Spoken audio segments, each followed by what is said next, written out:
ng Ukraine ang gusto. Usapang walang magawa. Pull out muna ang tropa, palabasin hanggang lahat umuwi sa Russia, saka sila mag-ceasefire.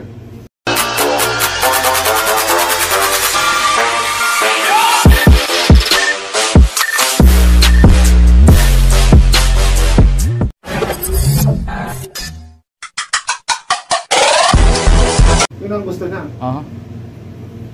Wala na. Ginagawa mo? Yun ang hindi napaganda ni Putin. So ngayon, gano'n na lang ang mangyari. Peace na sila. Eh, yun ang gusto ni Putin ngayon, mag-ceasefire. Pero ayaw ng Ukraine. Kasi yung gusto ng Ukraine, pull out muna ang tropa. Babalik muna ng Russia. So, para maganda na rin yun. Yung sa ano, yung sa Israel. Yun ang mahirap ngayon. Bati na. Lumalaki ang kalaban ng Israel. Bati na yata sila. Kalungkwan, Hezbollah ngayon, Hamas lang dati. Ngayon, Hezbollah hindi na nagpatigil sa kakaulan ng bala pa, ng rocket. Saan tayo nanggagaling yung ano na yan, ano? Ang bala? Siyempre, maliliit lang ang kanya. Parang sa atin, mga usapang deserto, mga BIFF, mga ganun lang eh. Usapang deserto kami. Pero yung Hezbollah, grabe yung bala nila. Ano ba yung Hezbollah? Sa ano na? Sa Lebanon, no? Sana matapos na yan kasi mas maganda yung walang away, no? Ang daming sibilyan na mga nadadamay. Kahit sabihin natin walang sibilyan, yung mga sundalo. Siyempre, ayaw din ng mga gulo ng mga yun, di ba? Hirap din ng kalagayan. Busi na ano, barilan lang ang laban. Hindi mo alam, sarap ng tulog mo, rocket na pala yung pupunta sa... Hindi ka gaya dati na mano-mano, no? Oo. Manual dati, manual. Kailangan pupunta ka pa sa bansa nila para sumugod. Ngayon, iba na, no? Pupunta na sa'yo, eh. Nasa teritoryo ka lang, magpapalipad ka na ng rocket. So, ibig sabihin, delikado tayo pag naggulo na yung China at Pilipinas pala, no? Grabe talaga. Kawawa talaga. Kawawa mga sibilyan, no? Paulan na lang tayo doon, no? Bakit? Kung 1,000 na rocket, kaya mong sanggayin yun siguro? Siguro, isang beses kaya mo, pero yung pakalawang patipad sila, wala. Eh, tuloy-tuloy yan kasi pulusin nila, eh. Hindi naman basta-basta lang po yun. Ang nakatakot yung ngayon, yung nabalita, talagang arisigado na sila, no? Ha? Arisigado na talaga sila na makipag-away, no? Oo. Nababangga na, eh. Tumapang ng presidente ng Pilipinas, eh. Tapos yung ano pa, yung pagkain ng nakaraang linggo ba yun? Yung, Agaw. di ba, sinira nila sa dagat? Tinapos sa dagat. Hinulog ng eroplano, hindi nakuha, di ba? Hindi na nasintro doon sa barko, di ba? Oo. Pinuntahan ng mga ano, atungot. Tapos kinalap nila ngayon sa dagat. Tapos ngayon naman, binangga. So, palagay mo kaibigan, ano ang dapat na solusyon dyan? Dapat talaga, payagan ng Amerika. Payagan na? Na magkasama nila sa patrolya. Tingnan natin ang tigas ng China kung talagang kaya nilang banggayin ng Amerika. Hindi, ang maganda sa... Matigas lang naman kasi walang Amerikang nagsalita lang kasi sila eh. Dapat ang ginawa nila dyan, yung barko natin doon, dapat mayroon ng Amerika na naka-standby doon. Oo. Yung maganda dyan. Kung magdala sila ng mga pagkain, nakaalala ang Amerika. Oo. Saka dapat mayroon na nakatambay doon talaga. Oo. Titignan natin kung kaya nilang kuha ng Amerika. Tirahan nila, no? Oo. Na lang Kung kaya nilang gawin sa Amerika yung ginagawa nila sa... Kasi alam nila kasi na ang Pilipinas walang laban. Oo. Kahit bombahin na yung tubig yan, kahit anong gawin nila, Ayun. alam nila na hindi papalag. Oo. Kaya dapat sana gano'n ang mangyari. Oo. Sasabayan na lang sana paghati doon, no? Yun. Saka dapat magpusti ng Amerika dyan. May Anong na tawag sila, mo? may outpost na sila. Ano, EDCA ano yun? EDCA. Dapat naglagay ng kuha sila isang isla doon, no? Oo. Hindi Dapat yun, may istasyon na talaga sila doon na Amerika na... Kagaya nun sa Kalayaan, di ba? Malawak na yun doon, eh. Ang Di ba? pangit lang kasi ng mambabatas sa atin, ang daming... Ba't may Amerika? Ba't may Amerika? Ba't hindi ba natin kaya? Ganun. Hindi ganun ba? Papagalingan. Oo. Ikaw, boy, anong masasabi mo, boy? Kaya ba ngayon pa nga lang eh. Kung wala lang Amerika na ko dyan, nasakop na tayo lahat dyan. Ay, wala na. Amerika lang naman ang kinakatakutan ng China dyan eh. Aha. Kaya nagdadahan-dahan sila eh. Baga nagdandan. Pero kung walang Amerika dyan, wala na. Wala na. Kinuha na nila yan. So, ibig sabihin ngayon, medyo kaya pa. Oo, kasi medyo andyan na ang Amerika na nakaalalay. Sa Japan. Ikaw, boy, anong masasabi mo, boy? Oo, kukunin na nila. Kukunin na nila, boy. Anong masasabi mo, boy? Oo, kasi... Di ba nag-bis na sila doon? Ang laki na ng bis nila. Ang Anong- sabi nga ni Duterte, di ba? kung kaya tayong giran ng yung territory nila na tinayo doon, kung lang, kaya-kaya na tayong pasabugin eh. Aha. So ibig sabihin, talagang dapat medyo makipag-ano muna tayo, kaibigan, gano'n, para walang gulo. Muna natin sa talagang mabuti. Sa kaso nga lang, hindi naman nakukuha ang China sa mabuting pag-uusap eh. Gusto kasi nila, lahat ng mga demand natin may kapalit. Gusto nila. Oo, may kapalit. So nung nakaraang administrasyon, ano palang kapalit ng sa palagay mo, kaibigan? Kapalit, kung kunwari may mangisda, Aha. pwede lang mangisda, pinapabayaan yung mga mangingisda. Kunwari, walang nangyayari. Problema, kukunin nila eh. Yun nga ang hindi na ibalita ng naibalita. Kukunin din nila yung Parang eh. ang ginagawa kasi ni Duterte dati, Aha. wala lang, akala niya walang gulo doon kasi pwedeng mangisda yung mga tao. Aha. Pero ang hindi alam ng mga Pilipino na nagtatayo na sila ng maraming istasyon doon sa Wala nang alam.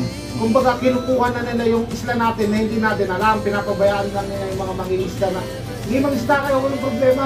Pinabayaan ni Idol. Gumagawa naman kami ng territory dito. Aha, pinabayaan ni Idol. Ngayon, na iba ng presidente, siyempre nalaman.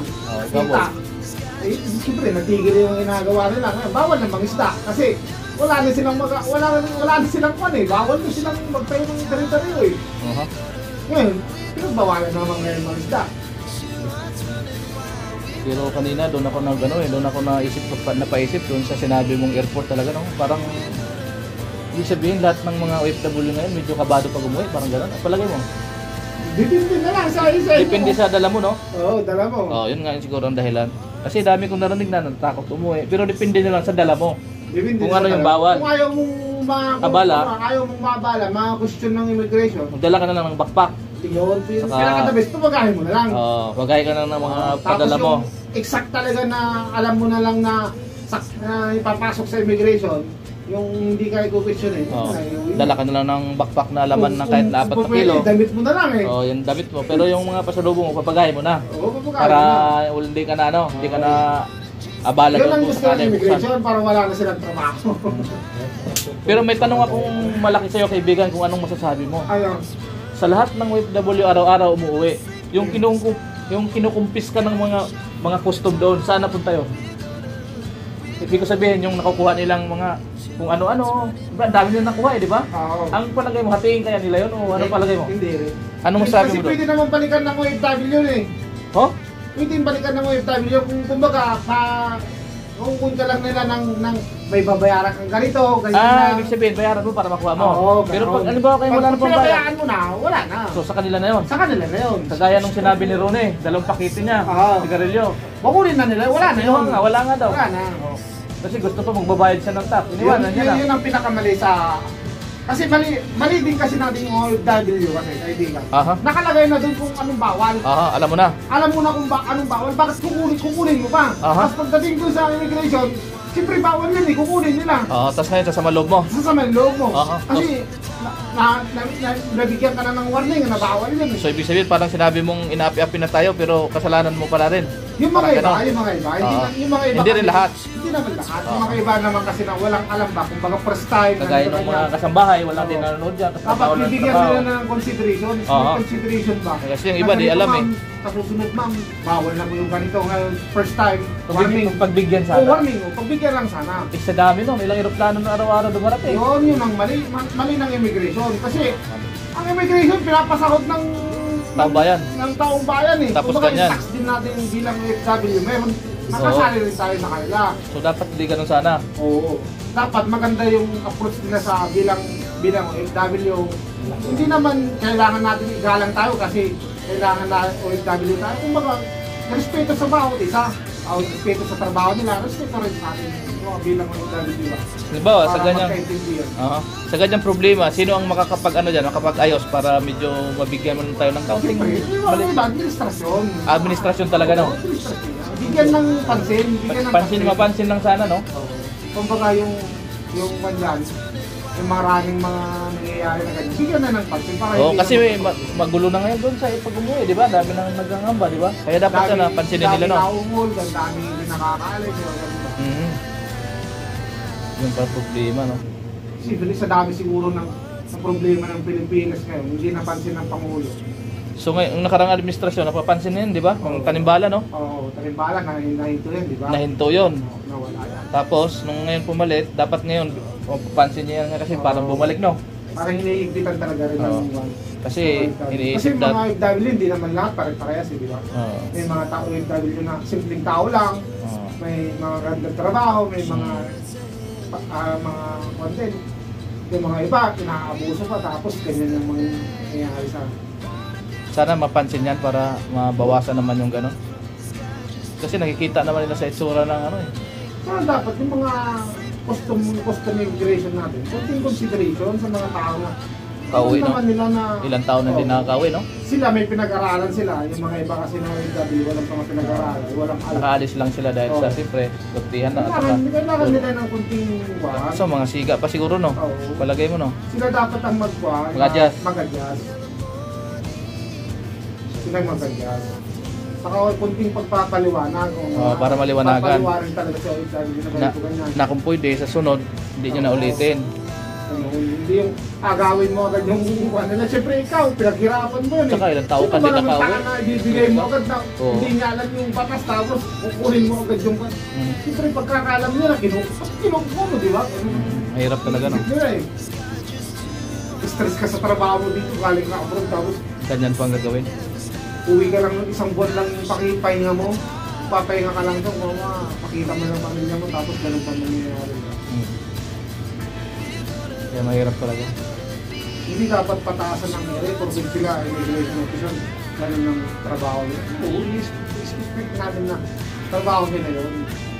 Pero kailangan din nila na consideration kasi sila ang nakakaalam. Kaya yung iba ngayon, ang puro Hindi, na, no? yung mga OFW natatakot na. Natakot ko mo. Kasi viral ng report, di ba? Kasi meron pa nga nagsabi, ayaw na namin sa Clark bumaba kasi ganun nga. Ang iba, didiretso na sila ng flight ng Cebu. Kasi medyo maluwag daw doon eh. Yun ang nakakakuha sa Oo, mga nakaintindi nakakasira sa immigration natin, di ba? Ayaw nila ng Clark, puro Cebu. Kasi maganda daw doon. Wala pa daw sila. Madami na na-interview eh. Pangit din kasi yung na-interview na yung immigration officer, hindi sila nagpaliwanag kung ano yung dahilan Paliwanag nila eh. sana. Anong dahilan, bakit nila hold dapat magbigay sila ng advisory na ganito sa susunod. Sunod sana. Dapat ganito yung gawin nyo, dapat ganito ganyan. Dapat ganun, hindi yung parang nag-usap lang sila na parang protektado pa yung tauhan nila na walang nangyari. Mali nga eh, di ba? Wala man lang umamin kung sino may kasalanan Dapat eh. parang inimbestigahan pa Parang nga wala dapat lang yun eh. para sa sunod.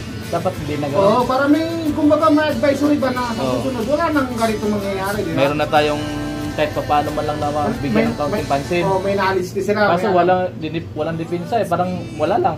Uusap lang. Yung immigration officer talagang matalino, kaso nga lang, andun yung talagang kwan niya sa So tao. mga katagay, no, paalam na tayo dahil Ah, haba-haba pa yung usapan namin.